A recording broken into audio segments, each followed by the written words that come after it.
Hai guys, kembali lagi di channel Wonder Sally. Nah, buat kamu yang baru gabung, perkenalkan nama saya Reni. Sekarang saya tinggal di Melbourne, Australia. Nah, di video kali ini saya mau sharing tentang kenapa sih saya pilih jurusan Commercial Cookery dan Hospitality Management saat saya memutuskan untuk sekolah di Australia setelah WHV saya habis. Nah, sebelumnya klik tombol subscribe dan lonceng di bawah ini dulu karena saya mengupload video-video informatif tentang sekolah, tinggal di Australia, dan WHV di Australia yang mungkin sangat berguna buat kalian yang mau datang ke Australia, entah untuk sekolah, atau WHV, atau kerja.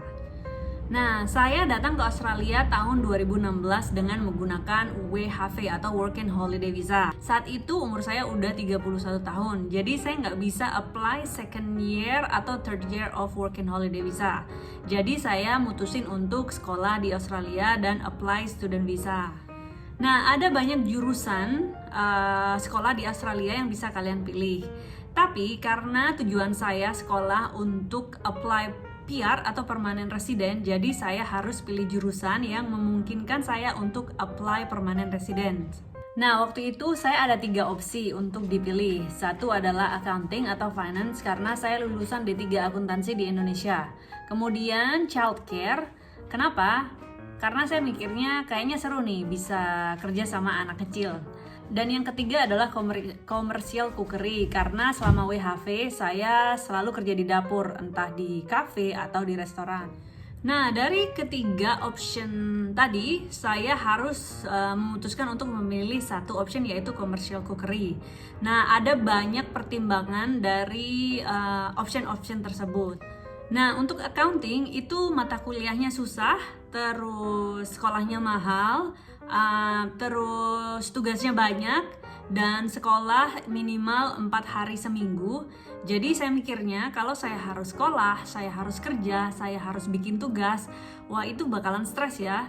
Jadi akhirnya accounting saya hapus dari option tersebut. Selain itu, untuk apply PR melalui accounting itu harus mengumpulkan poin yang sangat tinggi, yang saya pikir mungkin saya nggak akan bisa ya mengumpulkan poin sebanyak itu. Lalu childcare. Nah, untuk apply PR melalui jurusan childcare, saya harus bekerja sebagai manajer di sebuah childcare center. Nah, kayak saya pikir itu kayaknya impossible ya, karena saya nggak ada pengalaman tentang childcare, nggak tahu informasi, nggak pernah sekolah atau memiliki pendidikan tentang childcare. Jadi, childcare saya hapus dari option tersebut. Kemudian yang terakhir, commercial cookery. Nah, untuk apply PR melalui commercial cookery, poinnya nggak terlalu banyak.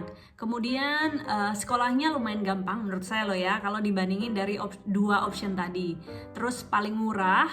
Kemudian saya juga udah berpengalaman kerja di dapur selama WHV.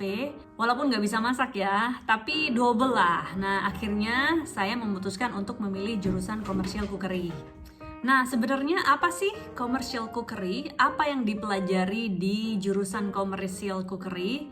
Nah, commercial cookery adalah dapur yang komersial seperti kafe, restoran, dapur di rumah sakit, dan sebagainya. Nah, di jurusan commercial cookery kita diajarkan segala hal tentang commercial kitchen. Bukan hanya untuk bisa masak ya, tapi tentang food safety, tentang work safety, tentang cooking technique, tentang plan and cost, dan sebagainya. Jadi untuk bisa bekerja sebagai chef di commercial kitchen, kita harus tahu semua itu. Nah, masih bingung tentang food safety, work safety, dan sebagainya? Nah, contoh ya, bahan makanan tertentu itu aman dikonsumsi jika dimasak sampai suhu tertentu. Misal nih ya, kalau mau masak daging ayam yang sudah masak, suhunya minimal 65 derajat Celcius. Kalau kurang dari itu, bakteri di dalam ayam masih hidup, jadi tidak aman untuk dikonsumsi. Kemudian, makanan yang sudah dimasak, kalau disimpan di suhu ruangan, itu hanya boleh disimpan selama 4 jam. Jadi, kalau ada sisa, itu tidak boleh disimpan, harus dibuang. Jadi, di Australia nggak ada ya, kayak warung nasi campur yang makanannya di-display di rak dari pagi sampai malam. Itu melanggar food safety. Nah, salah satu syarat untuk bisa apply PR, kita harus sekolah di Australia selama 2 tahun akademis. Jadi, saya ambil sertifikat 3 Commercial Cookery, sertifikat 4 Commercial Cookery, dan Hospitality Management. Nah, kemudian sekolah 2 tahun di Australia saja nggak cukup untuk bisa apply PR. Kita harus memiliki kualifikasi sebagai chef. Untuk mendapatkan kualifikasi sebagai chef setelah lulus Commercial Cookery dan Hospitality Management, kita harus mengikuti Job Ready Program. Nah, Job Ready Program ini adalah sarana untuk kita menguji atau mengimprove skill kita sebelum kita bisa apply PR. Nah, Job Ready Program ini bisa diikuti setelah kita lulus Commercial Cookery dan Diploma of Hospitality Management. Untuk bisa ikut Job Ready Program, kita harus apply TR atau Temporary Residence.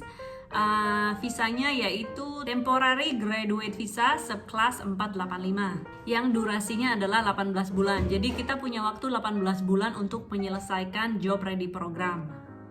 Job Ready Program ini tujuannya adalah untuk pemerintah Australia mengakses atau mengecek kemampuan kita, skill kita sebagai chef, apakah kita qualified atau enggak.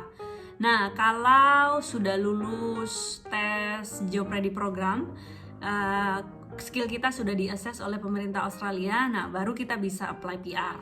Sampai sini ngerti ya? Agak ribet, agak stepnya banyak untuk apply PR, jadi nggak gampang ya untuk apply PR di Australia. Nah, saya nggak ngikutin Job Ready Program karena saya akan apply visa lain untuk mendapatkan PR.